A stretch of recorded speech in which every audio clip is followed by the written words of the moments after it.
Wa taharatul aqli mimma bi'adami wuqufihi inda qawni minal akwan. Jadi kemarin kita bahas ya, tasfiyah, takhliyah. Maka tasfiyah, takhliyah, pembersihan itu ada pada akal, fikiran, qalbu, ruh, sir, hawa zahir. Maka sekarang beliau detailkan akal ini mesti dibersihkan dengan apa? Bi'admi, dengan tidak wuqufihi, berhenti, inda qawnin minal akwan, berhenti memandang alam. Alhamdulillah kami seminggu ini naik gunung ya, naik gunung gede, sebelumnya Gunung Karang, dan itu unik-unik ya. Cuma nggak ngajak Biasfi lagi di kampung ya. Kalau nggak kita ajak tuh, kita seksa Biasfi di atas ya. biar jalan tuh, biar pegel-pegel kakinya tuh. Hampir nggak bisa jalan tuh, daftar tuh. Kebanyakan orang baru merasakan tafakur, tadabbur. Sebenarnya mereka salah sebut, ayo tadabbur alam. Rata-rata masih begitu. Padahal yang benar tafakur alam ya. Kebanyakan orang bertafakur kepada alam itu ke gunung, padahal alam itu dirinya sendiri. Diri kita ini alam, benar nggak? Apapun kejadian di alam, termasuk pada diri, itu akal nggak boleh mentok di situ. Itu maksudnya al-aqlu bi'admi wuqufihi, pembersihan akal, toharofnya akal, wudu'nya akal. Dengan cara apa? Si akal ini tidak mentok ketika terjadi suatu masalah. Dia tidak terhenti, dia tidak terganggu dengan adanya masalah. Sering terganggu nggak kalau ada masalah? Sering. Berarti akalnya belum bersih. Akalnya belum bersih. Harus dibersihkan.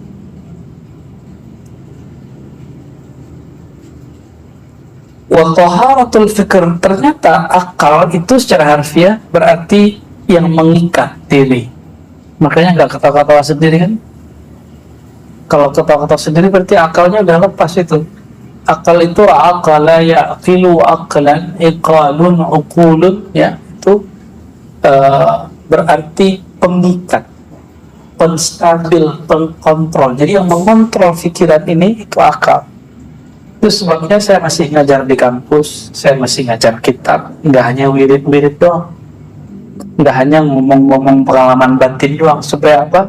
Supaya diikat, dikontrol oleh akal. Kita nggak hanya ngaji-ngaji kitab hadis aja. Ngaji kitab hadis bahaya. Kitab hadis itu nanti ada ilmu namanya ilmu jarh wa ta'dil. Itu kalau orang keracunan ilmu itu, akalnya nggak pakai, dia akan menjarah, menghujat orang yang beda sanad sama dia, beda silsilah sama dia. Maka antum perlu tahu kenapa ada seorang guru yang saya tinggalkan, karena dia mengatakan guru yang saya lain dajjal dan kazzab.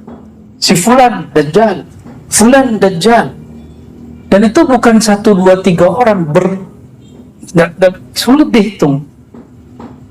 Ada syekh dari Banjar, masyhur di Malaysia dan di sini, kata dia, saya nggak pernah lihat yang ngaji ke Syekh Yasin Al-Fadani. Emang kalau dia nggak pernah lihat, terus emang nggak ada? Saya ngambil sanad ke seorang kiai senior di Kudus, apa kata dia? Kazzab, pembohong. Emang dia doang yang punya sanad? Ya, sering memandang aib orang, padahal nama dia juga nggak ada di kitab guru saya yang terakhir, murid Syekh Yasin yang terakhir. Maka saya berpikir, waduh, kalau begini terus hatiku tambah kotor. Ya, niat saya sampai kita baca kitab namanya Ujala, tapi kemudian sanadnya saya tutup semua, saya robek semua sanadnya. Ya, seperti Imam Muslim merobek sanad Az-Zuhli. Ya. Kalau julus ma'al akhar yuzil qulub, ya yudnis an-nafs ya. merusak hati, menodai hati, untuk apa kita ngaji? Ya, maka ngaji hadis pun mesti pakai akal yang sahih. Dan saya masih ingat guru kami dulu, Syekh Hasan itu bilang, al-jarh wa ta'dil mughlaq, ilmun mughlaq, fannun mughlaq. Jarh wa ta'dil ini sudah ditutup dengan tadwinul hadis wa takhrijuhu wa jam'uhu wa tad'ifuhu sudah selesai kata beliau. Maka nggak boleh sekarang kita menghujat, merendahkan ulama karena kepentingannya sudah nggak ada.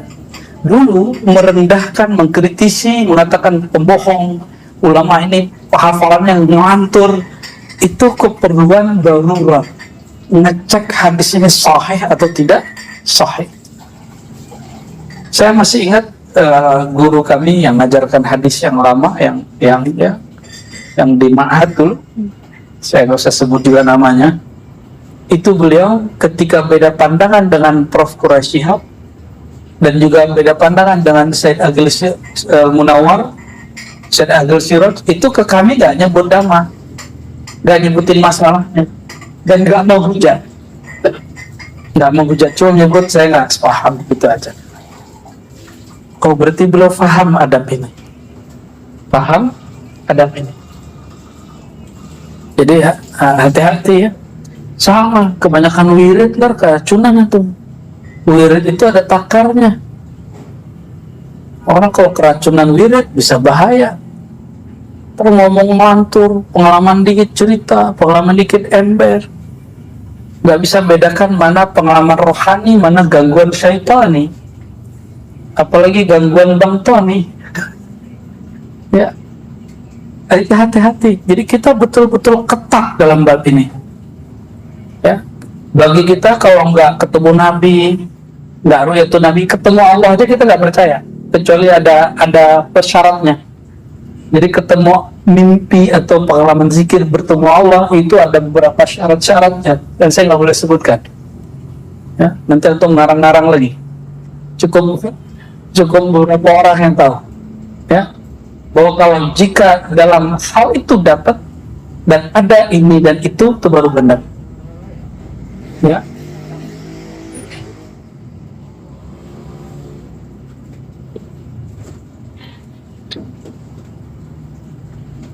Wa taharatul fikr alla yamur. Kalau fikr itu juga dibersihkan dari apa? Alla yamurra fihi ma yushghiluhu anir rahman. La yamur, tidak lewat padanya, pada fikiran, ma yushghiluhu, yang menyibukkannya dari Allah yang Maha Rahman. Itu fikir. Jadi jangan sampai kepikiran Allah itu nggak sayang, itu maksudnya. Maka apapun yang terjadi, lihat ada hikmahnya, itu kerjaan fikiran. Maka al-fikru, fikir ini dia menghadapkan pada nama Allah Rahman. Pikiran kita dia menghadap kepada nama Allah Rahman. Maka si fikir ini dia kalau bekerja dengan baik, dia akan melihat segala sesuatu ada hikmahnya. Itu kerjaannya, ya. Wa idza kunta fil wuqufil ma'mur maqfuran utita bi mujahadatika kamalan wa ujura, ya.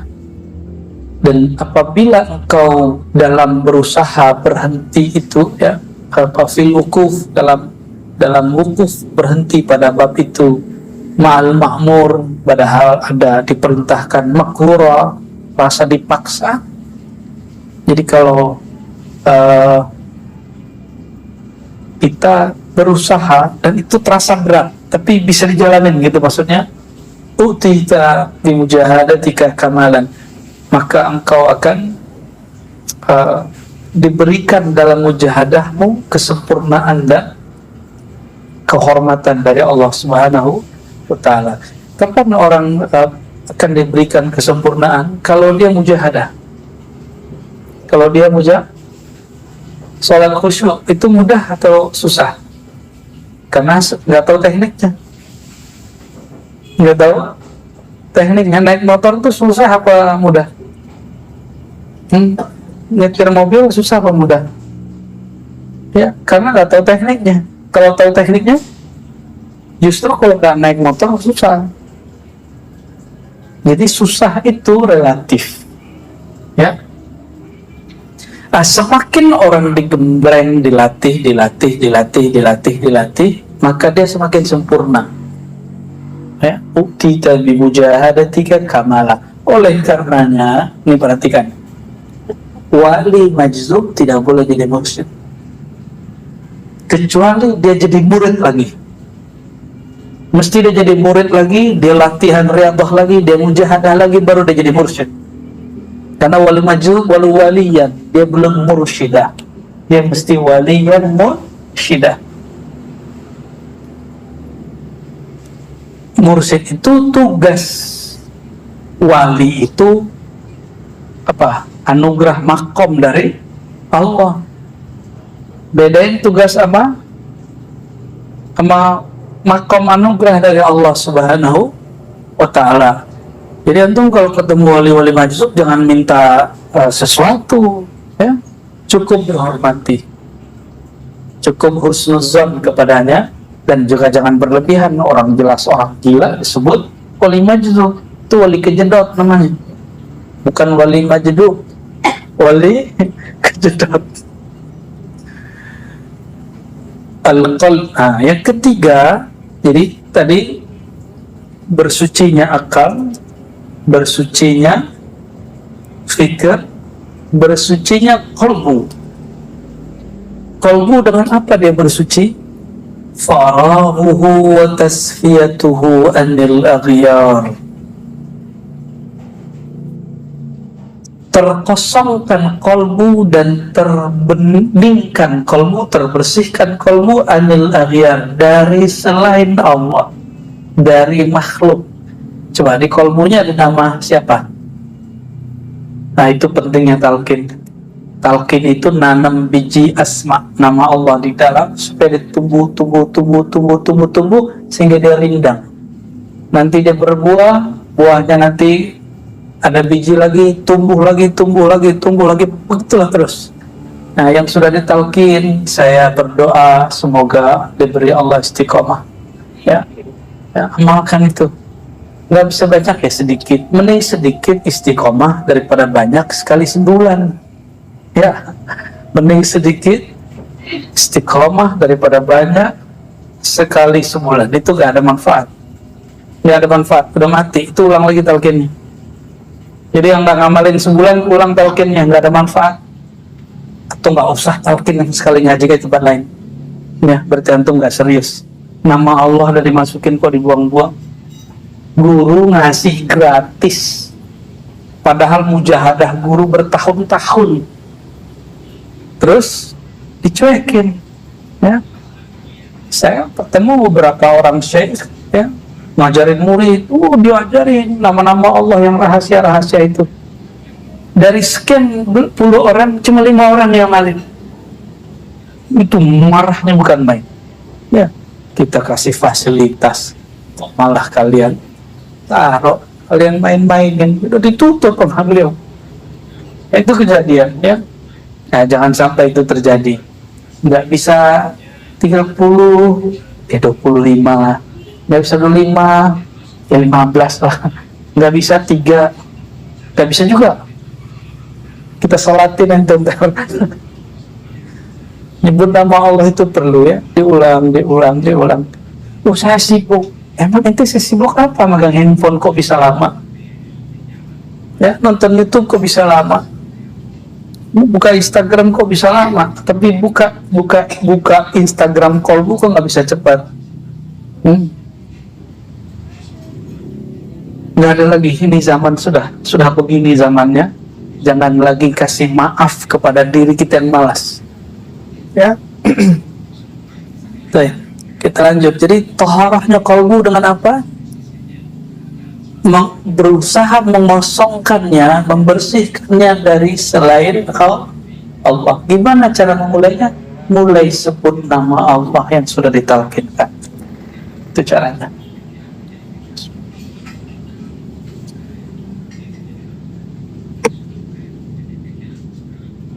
Dan nanti rasakan, kalau kolbu sudah penuh dengan nama Allah, makmur dengan nama Allah, baru dia berhak disebut Baitullah. Kalau nggak, dia Baitul Syaitan.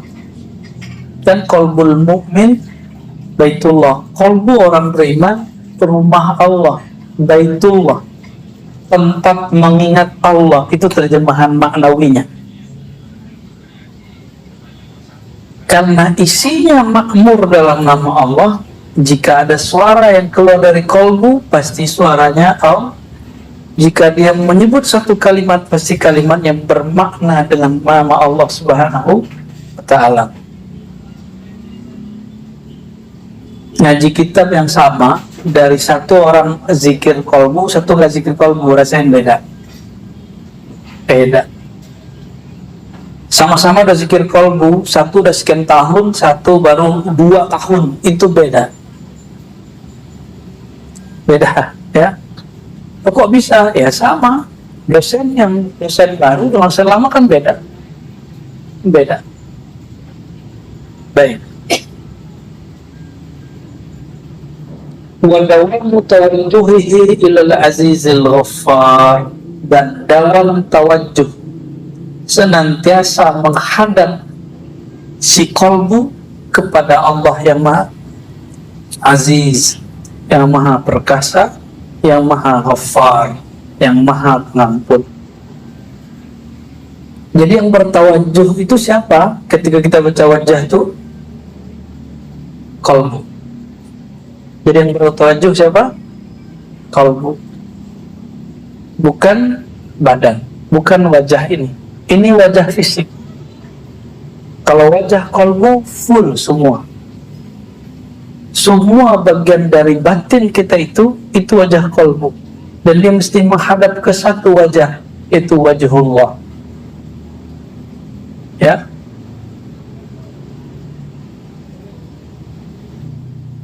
Maka kalau ditanya, kapan Allah sebut nama kita? Saat kita sebut nama Allah. Pertanyaannya, duluan mana yang nyebut? Maka ciri-ciri orang diberi bantuan oleh Allah, bantuan pertama nih, dia diizinkan menyebut nama Allah di kolbunya, dia diizinkan ikut talqin. Maka yang sudah talqin itu dapat berkah dari Allah Subhanahu wa Ta'ala, ya. Itu cara-cara Allah Subhanahu wa Ta'ala. Bersuci yang keempat, udah berapa tadi? 3 ya. Ini bersuci versi ulama tasawuf, ulama thariqah seperti Sidi Syekh Muhammad Abdul Karim As-Salmani. Bersuci keempat yaitu taharatul ruh, mensucikan ruh. Ruh itu tidak bertempat. Ruh itu nggak nempatin badan loh ya. Dia cuma diberi suatu rahasia yang disebut amrullah, dan hanya Allah yang tahu bagaimana rahasianya. Ya. Dan rahasia ini sering terganggu, sering terhijab. Taharatul ruh adamul wukuf ma'al faid wal futur. Kalau zikir membayang-bayangkan mengalami suatu kasyaf,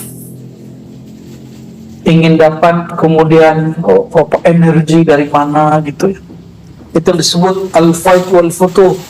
Jadi kalau zikir pengen dapat kekuatan ini, kekuatan itu, apalagi zikir itu niatnya untuk duniawi, itu hijab yang paling berat. Makanya saya istiqomah, kita konsisten dari awal. Sholawat kita bukan untuk beli mobil, sholawat kita bukan untuk penyakit disembuhkan, enggak. Tapi faedah sholawat ke beli mobil bisa. Tapi tujuan sholawat hanya menunaikan perintah Allah Subhanahu wa Ta'ala. Sallu alaihi wasallimu taslima. Wahai orang yang di kolbunya ada nur iman, bersolawatlah kepadanya. Karena kita betul ada iman, maka kita jawab. Kepatuhan itulah tujuannya. Itu yang disebut ta'abbudi. Dalam bahasa usul fikih disebut apa? Ta'abbudi, sekedar penghambaan kepada Allah. Kalau antum ingin sembuh, itu menjadikan faedah sebagai tujuan. Mesti kuliah lagi. Di kampus sudah ada namanya fikih maqasidi. Apa namanya? Fikih maqasidi. Itu ilmu baru.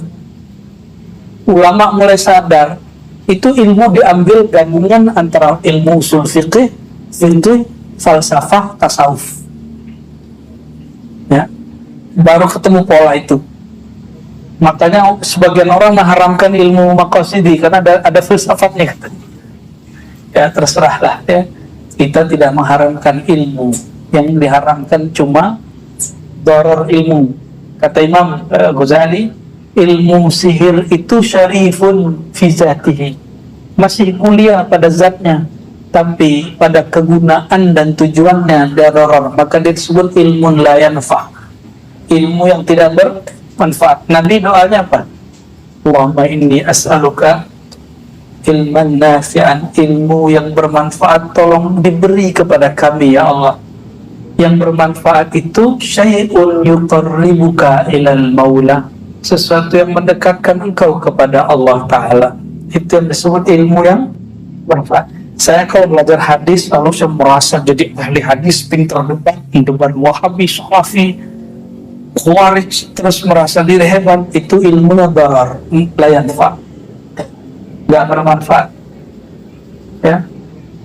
Apalagi belajar Thariqah supaya apa? Supaya tahu alam gaib, supaya mudah ketemu Nabi Khidir gitu ya. Ya, supaya gampang ketemu Nabi Muhammad gitu. Nggak begitu kita. Kita hanya Rabbi zidni ilma. Karena ilmu itu adalah aqrabul wasail ilallah. Ilmu itu adalah wasilah terdekat kepada Allah. Maka kita minta ilmu kepada Allah Subhanahu wa Ta'ala. Ini doa munajat ketika kita mulai zikir sabaniyah ya. Ya, yang belum talqin nanti kabarin yang khidmah di sini, daftar aja. Nanti kalau udah banyak kita buat talqin lagi. Ya, kalau di sini sengaja buat talqinnya jama'i, berjamaah. Ya, insya Allah. Gimana talqin kemarin? Seru nggak? Yang sudah ikut seru? Nggak ikut? Ya, nggak ikut. Yang seru lah. Yang nggak ikut, ya salam lah. Alhamdulillah, nikmat sekali ya. Nyebut nama Allah itu nikmat. Dan yang tidak merasakan getaran, tapi dia menyesali, ada apa dengan diriku, orang menangis, itu dia dapat juga itu. Dia dapat namanya muhasabah. Dia dapat apa? Dan muhasabah itu adalah isti'dan talqin. Berarti dia itu baru persiapan talqin untuk ke depan. Lumayan lah. Oke.